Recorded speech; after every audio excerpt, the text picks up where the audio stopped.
Complaint 8 మంది పైన వాళ్ళు ఏదో పిటిషన్ ఇచ్చినామని చెప్తా ఉన్నారు కదా, 8 మంది పైన ఎఫ్ఐఆర్ అయిందా? ఎఫ్ఐఆర్ కాపీ ఇవ్వండి.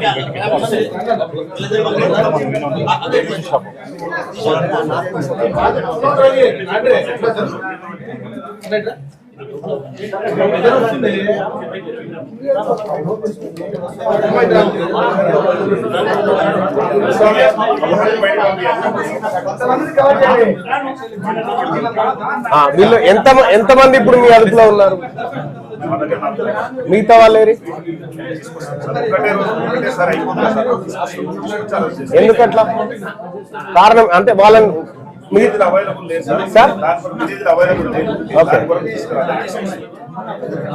మరి మమ్మల్ని బొమ్మంటారా?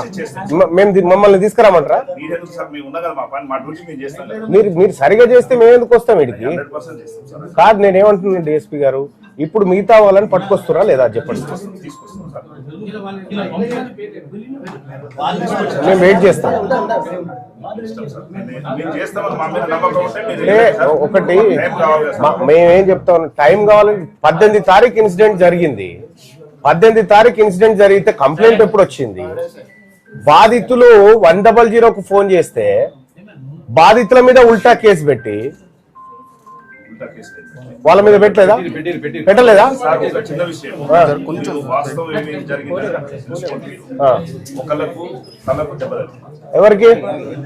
శ్రీనివాస్ రెడ్డి అంటే తలకు దెబ్బ తగిలింది. తర్వాత వీళ్ళకు సిమ్ము విధిస్తుంది. ఇద్దరు దాని మీద కేసు చేసింది. మళ్ళీ రాత్రి ఈ దరఖాస్తు ఇస్తే దీని మీద కూడా కేసు రిజిస్టర్ చేసింది. మరి ఇంకో ఎఫ్ఐఆర్ సార్ తెప్పియండి చూద్దాం. అది కూడా విషయం ఏంటంటే సార్, అంటే వాళ్ళు బలహీనులు, వాళ్ళేం బలవంతులు. ఒకటి బలహీనలు ఏం లేదు, మేము బలవంతులమే. ఇప్పుడు వదిలిపెడితే పోయి వాళ్ళ ముడ్డి మీద దాన్ని వస్తాం, పోయి ఆ నిండ్లన్నీ గాలబెట్టి వస్తాం. మీరు పట్టుకొస్తారా? పట్టుకరా? మేము లా అండ్ ఆర్డర్ ను చేతిలోకి తీసుకోవడానికి మేము సిద్ధంగా ఉన్నాం. మీరు చేయకపోతే 8 మంది పేర్లు ఉన్నాయి సార్. దర్శన్ ఒకరిని మాట్లాడుతున్నా కదా. ఇగో